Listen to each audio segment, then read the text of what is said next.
రాజ్యాంగం అణువు అణువున జీవం నింపి నేల మీద ప్రతి జీవజాతికి మనుగడ చూపి ప్రపంచమే తొంగి చూచెలా ప్రతిది పొందుపరిచాడు. విశ్వములో ఉన్న జ్ఞానులకు గురువులాగా మారాడు. ఏమైపోయే వాళ్ళము అంబేద్కరు లేకుంటే, ఏ చీకటి మింగును తను వెలుగై రాకుంటే, ఏ చీకటి మింగును తను వెలుగై రాకుంటే.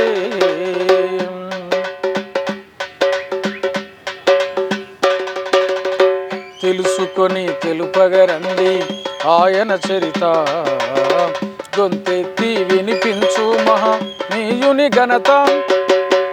నిన్న నేడి రేపటి తరాల మార్చిన దూత, రాజ్యాంగం అందరికిచ్చిన అందరి నేత.